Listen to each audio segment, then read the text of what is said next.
ఎన్నికల్లో తన విజయానికి సహకరించిన వార్డు 5 ఖార్జానాలోని అమరావతి కాలనీ ప్రెసిడెంట్ అమర్నాథ్ నివాసానికి వెళ్లి మర్యాదపూర్వకంగా కలిసి ప్రత్యేక ప్రార్థనలు పాల్గొన్న కంటోన్మెంట్ శాసనసభ్యులు శ్రీ గణేష్. అనంతరం అమర్నాథ్, దైవాగ్ని శర్మ మరియు తేలుకుంటు సతీష్ గుప్తా శ్రీ గణేష్ సాల్వాతో సత్కరించి శుభాకాంక్షలు తెలపడం జరిగింది.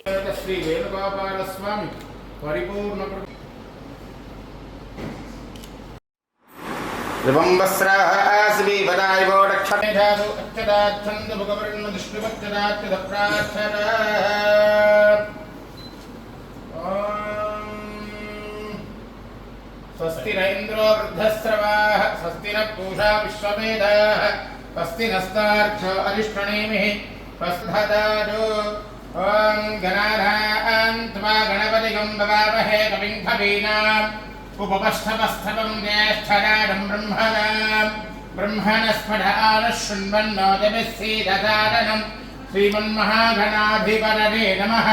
प्रणो देवी सरस्वती वादेभिर्वादिनीवती धीनामभित्रियवत् आनो दिवो बृहतः पर्वदादा सरस्वती हृदागन्ति यज्ञं वन्दे वीरुषाणाकृताति षट्मान्न वाडमुरति शृणोतु श्रीमहासरस्वत्यै नमः।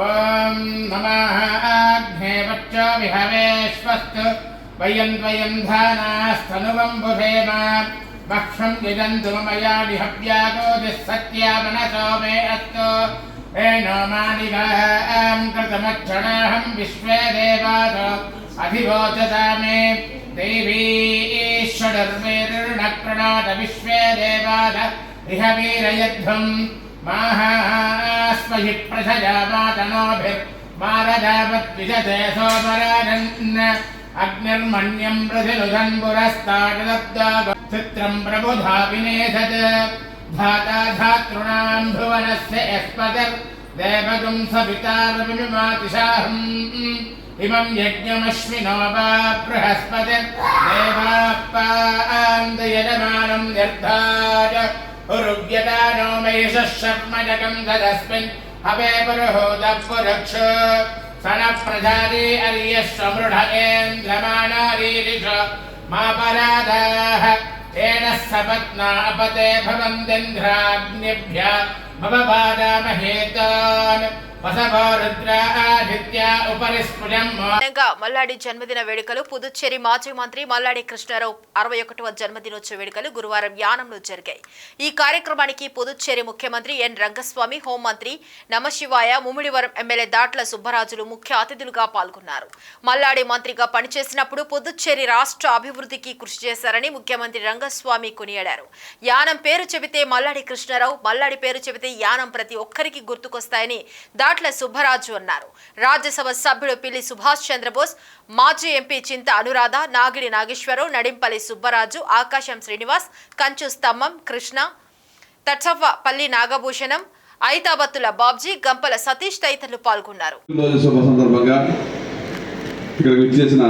పాండిచేరి ముఖ్యమంత్రి గారు రంగస్వామి గారికి, హోమ్ మినిస్టర్ గారికి, మిగిలిన మినిస్టర్లందరికీ, ఎమ్మెల్యేలు పాండిచేరి వచ్చిన ఎమ్మెల్యే సోదరులందరికీ, పెద్దలు మాకు అత్యంత అప్పులు, మా ఆయన కూడా గురువారిలే, మరి రాజ్యసభ సభ్యులు పెద్దల బోస్ గారికి, మరి నూతనంగా కాకినాడ రూరల్ నుంచి అత్యధికంగా వెళ్తున్న మా సోదరులు నానాజీ గారికి, అదేవిధంగా మాజీ ఎంపీ అనురాధ గారికి, మరి వేదిక పైన ఉన్న పెద్దలందరికీ కూడా పేరు పేరున హృదయపూర్వక నమస్కారం తెలియజేసుకుంటూ మరి చాలా శుభదినం. ఎందుకంటే యానం పేరు చెప్తే గుర్తొచ్చే వ్యక్తి ఎవరు? మరి సుమారు 5 పర్యాయాలు ఈ యానాన్ని రూపురేఖలు మార్చి ప్రజలకు కావాల్సిన విద్యను కానీ వైద్యాన్ని కానీ అన్ని రకాలుగా పాండిచేరి నుంచి దెబ్బలాడి తెచ్చి యానాన్ని ఒక అభివృద్ధి పదంలో మన చుట్టుపక్కల మా ముమ్మడివరం నియోజకవర్గం మధ్యలో ఉన్న యానాన్ని ఒక ఆదర్శమైన నియోజకవర్గంగా తీర్చిదిద్దిన పెద్ద మనసున్న మహారాజు మన మల్లాడి కృష్ణారావు గారికి ప్రత్యేకమైన అభినందనలు తెలియజేసుకుంటూ, మరి పుట్టినరోజు శుభాకాంక్షలు కూడా తెలియజేసుకుంటూ, మరి 2014లో 2024లో కూడా ఆయన యొక్క ఆశీస్సులతో మళ్ళీ నేను ఈరోజు శాసనసభకి అడుగు పెడుతున్నానంటే ఆయన సహకారం ఉంది. ఎందుకంటే మాకు సుమారు 25 సంవత్సరాల నుంచి మా అందరికీ మిత్రుల కింద ఉండేవాళ్ళం కాబట్టి మరి పెద్ద మనసుతో ఆయన 2 సార్లు నన్ను ఆశీర్వదించి అసెంబ్లీకి పంపినందుకు ఆయనకు ప్రత్యేకమైన అభినందనలు కృతజ్ఞతలు తెలియజేసుకుంటూ అదేవిధంగా మరి ప్రజలు ఏదైతే కృష్ణా జిల్లా కంకిపాడు మండలం వేల్పూరు వన ఆంజనేయ స్వామి ఆలయం హనుమాన్ జయంతి వేడుక ఘనంగా నిర్వహించారు. ఈ సందర్భంగా అర్చకులు గారపాటి కరుణాకర్ స్వామికి ప్రత్యేక పూజలు నిర్వహించారు. భక్తులకు అన్నదానం నిర్వహించారు. దీనిని పురస్కరించుకుని అర్చకులు కరుణాకర్ ఆలయ స్థాపన, చరిత్ర తదితర అనేక విషయాలను మీడియాకు వివరించారు. అమ్మారాధన నిమిత్తం విరాళాలు ఇచ్చేటువంటి భక్తులు వల్లభనేని ఏడుకొండలు గారు.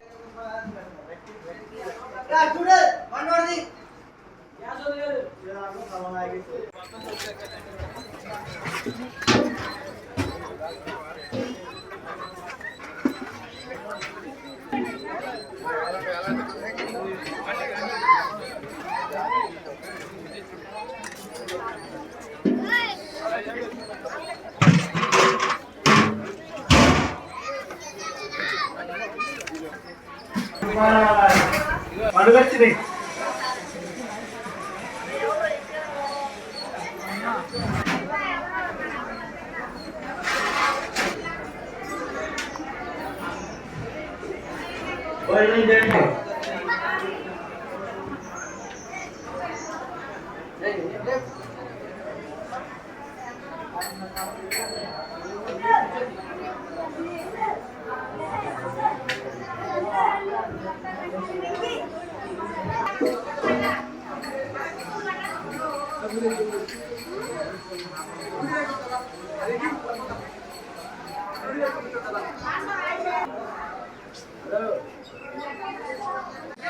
ఈ వనాంజనేయ స్వామి దేవస్థానం క్రీస్తుపూర్వం 1929 నుంచి మా ముత్తాత గారు అయిన గానుపాటి కుటుంబరావు గారు ఇక్కడ ఆయన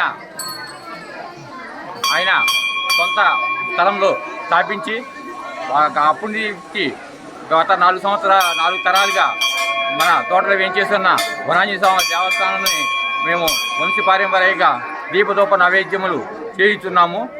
ఇక్కడ ప్రతిత్యము శనివారం, మంగళవారం స్వామివారి భజన కార్యక్రమం జరుగుతుంటుంది. ఇది 1929లో మా పూర్వీకులైన గానుపాటి కుటుంబరావు గారు స్థాపించారు. అప్పటి నుంచి కూడా ఈ రోజు వరకు కూడా హనుమ జయంతి ప్రత్యేకంగా శ్రీరామనవమి, ఉగాది జరుగుతుంది. ప్రతి మంగళవారము, శనివారము భజన కార్యక్రమం జరుగుతాయి.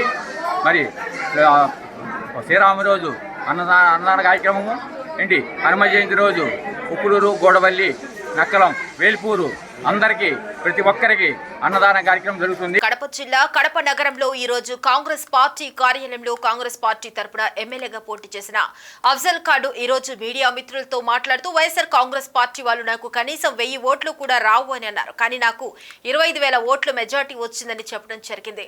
దాని గురించి మీడియా మిత్రులతో మాట్లాడుతున్న అఫ్జల్ ఖాన్ గారు మరియు కడప జిల్లా ప్రజలందరికీ నా హృదయపూర్వక నమస్కారం.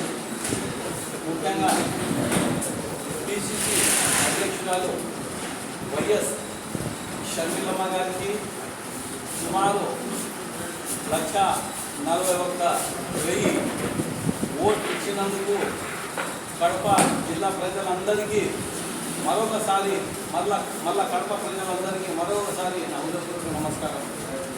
ఎందుకంటే మేము క్యాన్వాసింగ్ స్టార్ట్ చేసింది సుమారు ఒక 15 రోజులు మాత్రమే. ఎలక్షన్ల కంటే ముందు ఒక 15 రోజులు మాత్రమే. మరియు ప్రజలకు మేము ₹1 పంచకుండా వేరే పార్టీ వాళ్ళు డబ్బులు ఇచ్చి, మందు ఇచ్చి వాళ్ళను లొంగబెట్టాలని చూశారు. కానీ ప్రజలు ఆ పైఓటి దయ వల్ల షర్మిలమ్మకు మరియు నాకు సుమారు షర్మిలమ్మకు 41,000, నాకు సుమారు 24,500 ఓట్లు మాకు ఇచ్చారు. ఖచ్చితంగా మేము రాబోయే కాలంలో ప్రజల రుణం మేము ఖచ్చితంగా తీర్చుకుంటాము. రాబోయే కాలంలో ప్రజాసేవలో మేమందరం ఉంటామని ఈ మీడియా ముఖ్యంగా మేము తెలియజేస్తున్నాము. ఇది మా ఓటమి కాదు, మా గెలుపు అని మేము ఈ మీడియా ముఖ్యంగా తెలియజేస్తున్నాము. ఎందుకంటే 15 రోజుల్లో 1,41,000 ఓటు ఎర్మిలమ్మ గారికి, మేడం గారికి మరియు నాకు 24,500 ఓట్లు ఇచ్చిన ప్రజలకు మేము రుణపడి ఉన్నాము. ఖచ్చితంగా రాబోయే కాలంలో మేము ప్రజల సమస్యలు కూడా తీర్చేదానికి మేము మొత్తం ప్రయత్నం చేస్తాం. అంబేద్కర్ కోనసీమ జిల్లా అమలాపురం నియోజకవర్గం పేరూరు ఇందిరా కాలనీలో అమలాపురం రూరల్ మండలం తెలుగుదేశం పార్టీ ఎస్ఎస్ఎల్ ప్రధాన కార్యదర్శి ఆకుమర్తి రమేష్ ఆధ్వర్యంలో ఎన్డీఏ కూటమి ఎమ్మెల్యే అభ్యర్థి ఐతాబత్తుల ఆనందరావు విజయోత్సవ సంబరాలు జరుపుకోవడం జరిగింది.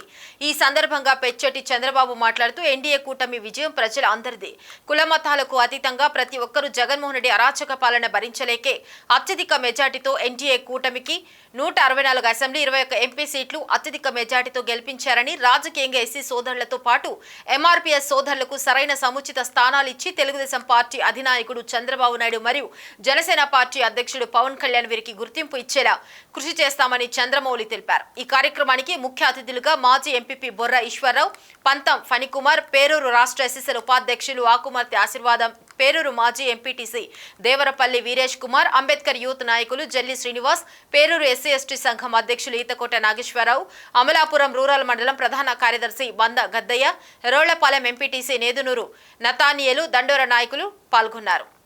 బీజేపీ నాయకత్వం వర్ధిల్లాలి, జనసేన పవన్ కళ్యాణ్ నాయకత్వం వర్ధిల్లాలి, మందకృష్ణమాధ గారి నాయకత్వం వర్ధిల్లాలి, మందకృష్ణమాధ గారి నాయకత్వం వర్ధిల్లాలి, మందకృష్ణమాధ గారి నాయకత్వం.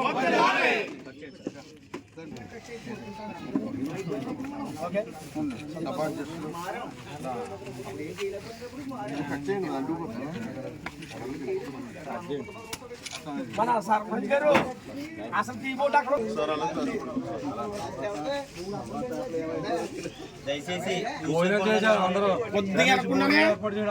పాత్రికేయ మిత్రులకి ముందే మీకు అభినందన తెలియపరచాం.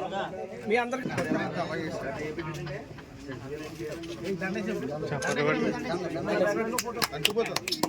అప్పట్లో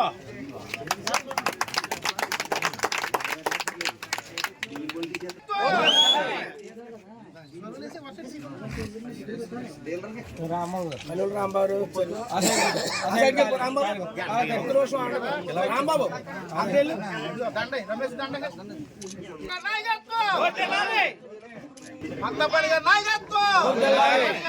Telugu Desam party, Janasena party, BJP party కూటమిగా ఏర్పడిన తర్వాత ఈ రాష్ట్రంలో గొప్ప విజయాన్ని ఇచ్చారు రాష్ట్ర ప్రజలు. ఈ సందర్భంగా ప్రజలందరికీ కూడా, రాష్ట్రంలో ఉన్న ప్రజలందరికీ కూడా మరి కూటమి తరపున ప్రత్యేకమైనటువంటి కృతజ్ఞతలు తెలియజేస్తూ ఉన్నాం. ఎందుకంటే 165 సీట్లు, 164 సీట్లు రికార్డు స్థాయి మెజారిటీ. ఈ రాష్ట్రంలో జగన్మోహన్ రెడ్డి అనే వ్యక్తి ఉండకూడదు, కనిపించకూడదు. ఆయన పరిపాలన ఈ రాష్ట్రంలో చూసాం. ఇంకా ఆయన పరిపాలన మీద విసుగు చెంది చంద్రబాబు నాయుడు గారి నాయకత్వం, పవన్ కళ్యాణ్ నాయకత్వం, మోడీ గారి నాయకత్వం ప్రజలు కోరుకున్నారు. ఈ సందర్భంగా 164 సీట్లు వచ్చిన సందర్భంగా అమలాపురం నియోజకవర్గంలో కూడా ఆనందరావు గారు మంచి మెజార్టీతో నెగ్గారు, హరీష్ గారు మంచి మెజార్టీతో నెగ్గారు. 2024 జూన్ 7వ తేదీ శుక్రవారం ఉదయం 10 గంటలకు కడప స్థానిక పాత ఆర్టీసీ బస్టాండ్లోని సిపిఎం జిల్లా కార్యాలయంలో భారత కమ్యూనిస్టు పార్టీ కడప జిల్లా కమిటీ కార్యదర్శి జి చంద్రశేఖర్, సిపిఎం జిల్లా కార్యదర్శి వర్గ సభ్యులు ఐఎన్ సుబ్బమ్మ, బి మనోహర్, ఏ రామ్మోహన్, జిల్లా కమిటీ సభ్యులు కె శ్రీనివాసులరెడ్డి, వి అన్వేష్, బి దస్తగిరి రెడ్డి సంయుక్తంగా 18వ సార్వత్రిక ఎన్నికల ఫలితాలపై ప్రెస్ మీట్ నిర్వహించారు. భారత కమ్యూనిస్టు పార్టీ సిపిఎం కడప జిల్లా కార్యదర్శి జి చంద్రశేఖర్ మాట్లాడుతూ ఎన్నికల ప్రక్రియ ప్రారంభమైన తర్వాత విపక్షాల 2 సీఎంలను బీజేపీ అరెస్టు చేయించిన, రాహుల్ గాంధీ ఎంపీ సభ్యత్వాన్ని రద్దు చేసిన, భావోద్వేగ ప్రసంగాలు చేసిన, సిబిఐ ఈడీలను అడ్డుపెట్టుకుని విపక్ష పార్టీలను విచ్ఛిన్నం చేసిన, బీజేపీ ప్రకటించిన 400 ఎంపీ సీట్లను సాధించలేకపోయిందని, 240 సీట్లకు పరిమితమైందని, బీజేపీ మోడీ బ్రాండ్ విద్వేషపూరిత రాజకీయాలకు దేశ ప్రజలు చెక్ పెట్టారని గుర్తు చేశారు. రాజ్యాంగాన్ని మార్చేస్తాం, రిజర్వేషన్లు రద్దు చేస్తాం, మహిళలు, దళితులు, మైనార్టీలపై దాడులు చేస్తామన్న బీజేపీ ఎంపీలకు, కేంద్ర మంత్రులకు ఓటమి తప్ప ఏం లేదన్నారు. మోదీ ఏకఛత్రాధిపత్యాన్ని జనం తిరస్కరించారన్నారు. 2019 ఎన్నికల్లో బీజేపీకి 303 ఎంపీ సీట్లు రాగా 2024 ఎన్నికల్లో సిట్టింగ్ 63 ఎంపీ సీట్లలో ప్రజలు ఓడించారన్నారు. మూడవసారి అధికారంలోకి వచ్చిన బీజేపీకి సొంత బలం లేదన్నారు. అయోధ్యలో ఓటమి, వారణాసిలో మెజార్టీ తగ్గటం బీజేపీని ప్రజలు తిరస్కరిస్తున్నారు అన్న దానికి నిదర్శనమన్నారు. ఈరోజు భారత కమ్యూనిస్టు పార్టీ మార్క్సిస్ట్ కడప జిల్లా కమిటీ దేశంలో జరిగినటువంటి 18వ సార్వత్రిక ఎన్నికల ఫలితాలపైన ఈ ప్రెస్ మీట్ నిర్వహించడం జరుగుతూ ఉంది. ఈ ప్రెస్ మీట్లో సిపిఎం పార్టీ జిల్లా కార్యదర్శి చంద్రశేఖర్, నేను, అలాగే జిల్లా కార్యదర్శి ఒక సభ్యులు మనోహరు, రామ్మోహన్, సుమక్క, అలాగే జిల్లా కమిటీ సభ్యులు శ్రీనివాసు రెడ్డి, అన్వేషకులు పాల్గొంటూ ఉన్నారు. ఈరోజు ఎన్నికల ఫలితాలు చూస్తే దేశంలో నరేంద్ర మోడీ బీజేపీ ప్రభుత్వం యొక్క ఏకఛత్రాధిపత్యానికి ప్రజలు తిరస్కరించినారనేటువంటిది ఈ ఫలితాలు వెల్లడిస్తూ ఉన్నాయి. రెండోది, అయోధ్యను అడ్డుపెట్టుకొని దేశమంతా 400 ఎంపీ సీట్లు సాధించాలనుకున్న మోడీకి అయోధ్య అంతర్భాగమైనటువంటి ఫైజాబాద్ ఎంపీ బీజేపీ ఓడిపోయింది. అలాగే నరేంద్ర మోడీ బీజేపీ ప్రధానమంత్రి అభ్యర్థి 2019 ఎన్నికల్లో 4 లక్షల ఓట్ల మెజార్టీతో వారణాసిలో గెలిస్తే ఇప్పుడు 1,00,000 మెజార్టీకి తగ్గిపోయింది. ఈ ప్రజల యొక్క నాడి చూస్తే బీజేపీని తిరస్కరిస్తున్నారు, బీజేపీని ఓడిస్తున్నారు అనేటువంటిది తేటతెల్లమవుతా ఉంది. అలాగే ఈరోజు దేశంలో ప్రజలు గెలుస్తున్నారు, మోడీ భావోద్వేగ రాజకీయాలు ఓడిస్తున్నారని చెప్పి తెలియంగానే నరేంద్ర మోడీ బీజేపీ అనుకూల క్రోనీ క్యాపిటలిస్ట్ కార్పొరేట్ కంపెనీలు సుమారు 13 లక్షల కోట్ల రూపాయల పైచులకు మధ్యతరగతి ప్రజల షేర్ల మార్కెట్ బాగా తగ్గించారు, నష్టపరిచారు. దీనిపైన పార్లమెంటరీ జాయింట్ యాక్షన్ కమిటీ విచారణ జరిపి ఆ కంపెనీల యొక్క గుర్తింపును రద్దు చేయాలా, వారి ఆస్తులను స్వాధీనం చేసుకోవాలా, నష్టమైనటువంటి మధ్యతరగతి ప్రజానికానికి నష్టం పూర్తిగా ఇవ్వాలని చెప్పి సిపిఎం పార్టీ డిమాండ్ చేస్తా ఉంది. కడప 2 టౌన్ పిఎస్ పరిధి నందు గంజాయి అక్రమ రవాణా చేస్తున్న 4 వ్యక్తులు మరియు ఒక బాలుని అరెస్ట్ చేసిన కడప 2 టౌన్ పిఎస్ పోలీసులు. రాజశ్రీ కడప జిల్లా ఎస్పీ అయినటువంటి శ్రీ సిద్ధార్థ్ కౌశల్ ఐపీఎస్ గారి ఆదేశాల మేరకు కడప ఎస్డిపిఓ శ్రీ ఎండి షరీఫ్ గారి పర్యవేక్షణలో Kadapa 2 town police station Shri G Ibrahim గారి ఆధ్వర్యంలో కడప 2 టౌన్ పిఎస్ పరిధి నందు గంజాయి అక్రమ రవాణా చేసే మరియు అమ్మే వ్యక్తులపైన గట్టిగా నిఘా పెట్టమని స్పష్టమైన ఆదేశాలు ఇచ్చినందున Kadapa 2 town PS inspector Shri G Ibrahim గారు సదరు విషయం పైన ఇన్ఫార్మర్ల ద్వారా గట్టిగా నిఘా ఉంచి ఈ దినము అనగా 6/6/2024 తేదీన ఉదయం 7 గంటలకు కడప 2 టౌన్ పిఎస్ సబ్ ఇన్స్పెక్టర్లు శ్రీ ఎంఎన్ఎస్ రాయుడు మరియు ఎంఏ ఖాన్ మరియు కడప 2 టౌన్ పోలీస్ సిబ్బంది ఏఎస్ఐ 246 హెచ్సి 1936 పిసిఎస్ 599 2525 వారి సహాయంతో మాసాపేట దొరల గోరీల వద్ద పైన కనపరిచిన వ్యక్తులను అరెస్ట్ చేసి వారి వద్ద నుండి 10 కేజీల 500 గ్రాముల గంజాయి, ఒక Honda shine motor cycle number AP04P1831 మరియు 6 సెల్ ఫోన్స్ స్వాధీనపరచుకోవడమైంది. వారిని విచారించగా నిందితులు షేక్ సమీర్, షేక్ మహమ్మద్ గౌస్, షేక్ మహమ్మద్ రఫీ, షేక్ సమీర్ అను వారు నిందితులు ఆసిఫ్ మరియు అగ్ను అనే వ్యక్తుల వద్ద నుండి గంజాయి తెచ్చి కడప 2 టౌన్ లోను మరియు కడప చుట్టుపక్కల ఉన్న మండలంలో గంజాయి అమ్ముతున్నట్లు అందులో భాగంగా ఈ దినంపై ప్రదేశంలో అరెస్టు చేయడమైంది. ఇక ఇవి bulletin updates. Keep watching APNTS Telugu news.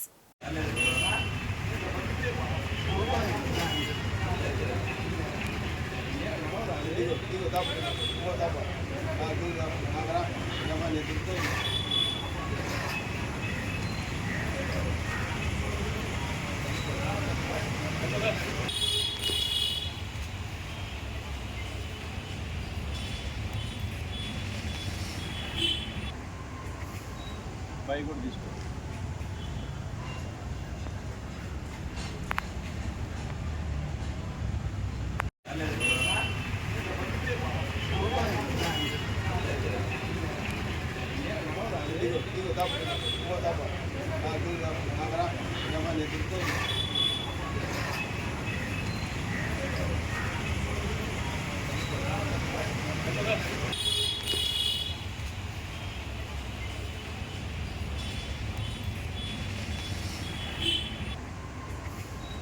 Bike కూడా తీసుకో.